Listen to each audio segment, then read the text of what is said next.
Hello everyone, good morning and good evening. I'm going to cook shell pasta and marinated tilapia fish for our dinner. It's very delicious and super yummy.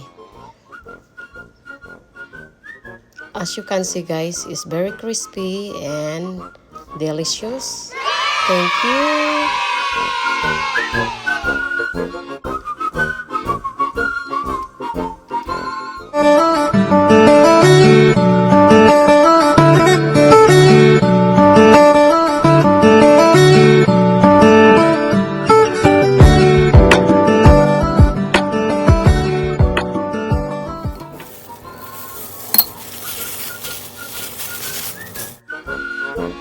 Marinate the 2 tablespoons of beef powder or beef stock.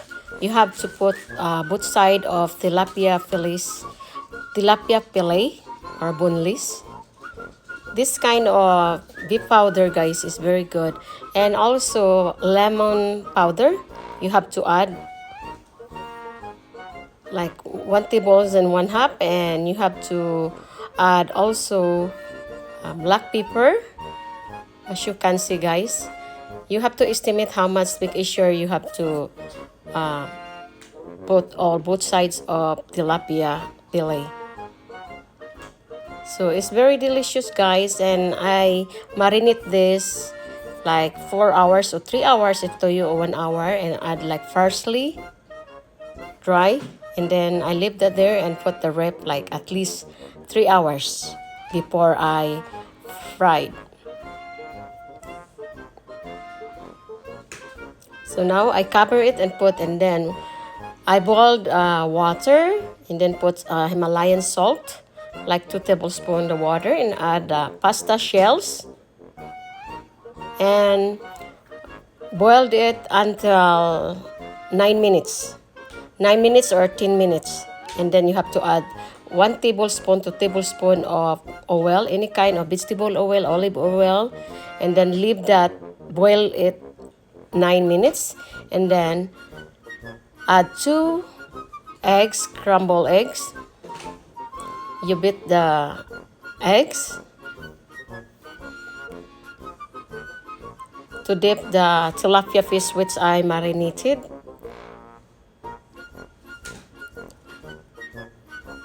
Now, as you can see guys, I dip the tilapia fish which I marinated with the eggs. So I put already to mix it well inside the basin. See, you have to try guys. It's very delicious and easy to make and easy to process. So now I add like 1/2 cup of cornstarch and 1/2 cup of flour, all-purpose flour, and then I mix it well.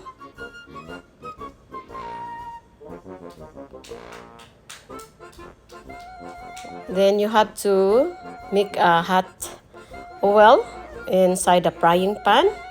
So now you have to try making sure the pasta is ready to sit aside or drain the water. So while I'm frying the fish, so as you can see, I dip the fish fillet tilapia inside on the flour and cornstarch. So now it's look like the pasta is ready to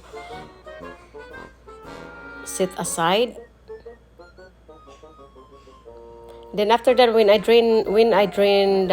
I drain the water, I wash with the cold water the pasta guys. So the start is get rid of the start, And then I fry the fish. So as you can see, I drain the water and then I wash that with the cold water, the pasta. So ready to turn. So it's turned brown. As long the fish tilapia is turned brown, and repeat the process. So please subscribe, like, share, and don't forget the notification bell so every time I upload a video, you always updated. So thank you so much for watching my video.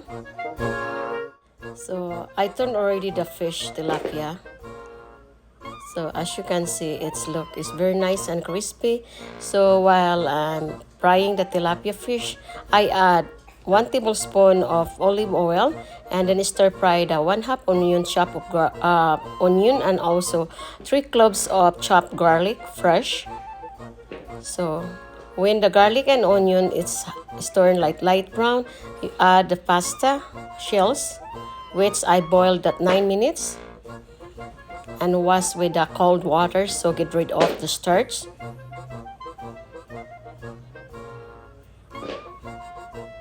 So I add 1 and 1/2 tablespoon of beef powder and also the parsley, dry parsley, and mix it well.